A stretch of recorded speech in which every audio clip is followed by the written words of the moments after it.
I'm live and I'm alive, and it's lovely to see you today. We're talking about Bhagavad Gita and one of its core teachings of Samatvam. Not only in spiritual life, however we define that, which for some of us might mean going to a sacred place or doing certain rituals, but in everyday life. And we're going to go back to the Olympics today. I wonder, how much longer do we have the Olympics? Anyway, because it's providing me with a lot of food for thought. And one of the things I was thinking about today is how many people, when I've taught about the Bhagavad Gita to yoga classes, yoga teachers, talk about how we shouldn't be studying it because it's about war and fighting. And it seems to be this idea of we're fighting other people, but the idea is actually to look at the war within ourselves, because that's the most damaging of all. Actually, the little conflicts we have every day, like we have to learn how to recognize who the enemies really are. Many of us are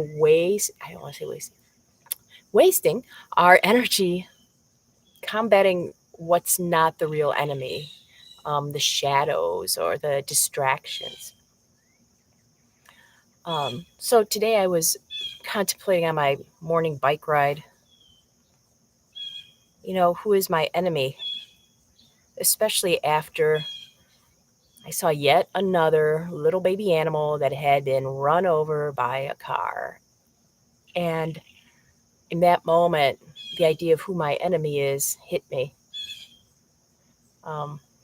I feel like my own humanity is my enemy. This goes right along with what Krishna actually says in chapter 6, which we've been in for a bit. In verse 6, he talks about the self can be like an enemy, or it can be like a friend. How many of us are taught that our humanity is friendly? Like you've probably heard the expression, we're our own worst enemies, but do we often hear the expression, we're our own best friends? Not usually. We find reasons to turn against ourselves. And in some ways it's even applauded. If someone's too positive about themselves, sometimes we might say, oh, they're full of themselves. And there is an ego element to that, to be sure, if we're not careful. But saying that we're horrible is just as much of an ego thing. We're evaluating ourselves with the small lens of our mind, and especially when stressful things happen and we revert back to our old patterns, there can be this tendency to want to beat ourselves up and look at ourselves as the enemy instead of going, my best friend's also in here too. And the reason I'm relating this to the Olympics is I was thinking, for these Olympic athletes, yes, they compete against other people, but really what stops many of them, what stops most of us in our lives when we're going for the gold and whatever, is the inner self, like the nervousness. How many athletes do we see? They get on the Olympic stage and they have these little fumbles, or self-doubt arises because here you're facing like the greatest in the world. You are part of the greatest in the world. We are each in our own way Olympic champions at something. We've been given special destiny and we are the only ones that can succeed, but we look at other people's destinies and go, man, that seems so much better than mine, and they do it so much more gracefully. But this is the idea of we're the ones that we're actually fighting, not anybody out there. And if we spend our energy trying to fight who's out there, it's not going to get us much further on our path. Finding and removing the enemy within. This is tough. That's what the Gita is about. That's what the whole war of the Mahabharata is about. I mean, it can be looked at as an historic war, but it's also a symbolic war. And actually, all the external wars we see going on around us are the result of these inner conflicts we just can't resolve. And so it spills out into the world. Today, I'm going to dedicate. Here's one enemy I'm always like wasting some time on. It's like the humidity in my hair. They're fighting.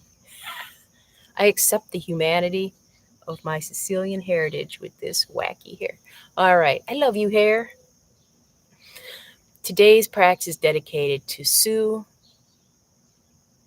What the heck, to all the Olympic athletes who are providing such examples for us. And thank you, Kathy, for sending this audio, The Four-Eared Kitten. I've got a link down in the comment section below that you can follow.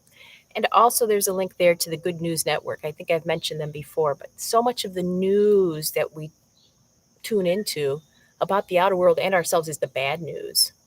I'm bad. People are bad. Look how bad people can be. Right? War. But the Good News Network can help start restoring our faith. We need to look at the good side as well. We do. We definitely do. Oh, one of the reasons I'm sitting here now is this was another encounter with disliking my humanity. I realized that sitting at the table and scooching that chair a lot, I was killing some of the beautiful moss that grows between our brick. Boy, did I have a moment with that. So I invite you, as we do our practice, can you identify your greatest internal enemy? And then when we get to the contemplation, can you just sit with it? Sit with it and really face it. Not run away like Arjun wants to do. Can you face it? Let's find out. Come on here.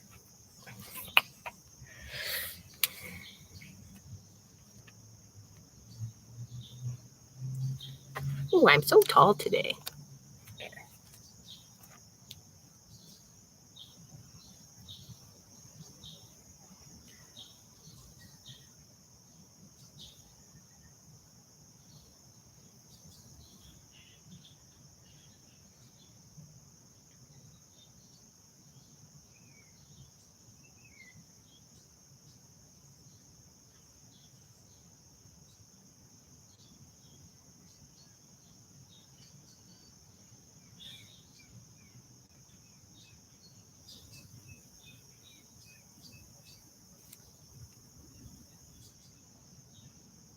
Let's switch. Whoa.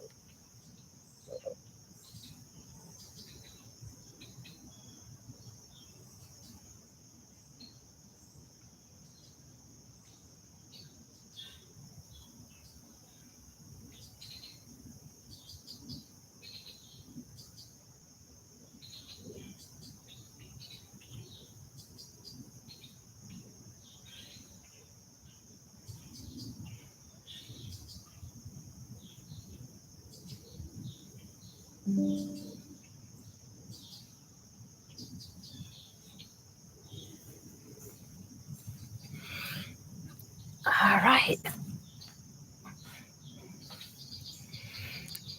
Can you look within and find the enemy that's holding you back from all your potential, all you want to achieve? And then be with that instead of trying to run away. Let's find out. 5 minutes.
Come on back. Welcome back. How did that go for you today? This can be the work of not just a day, but a month, a year, a lifetime.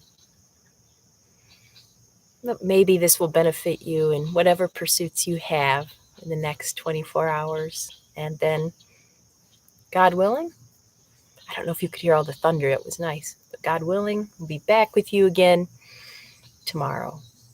Until then.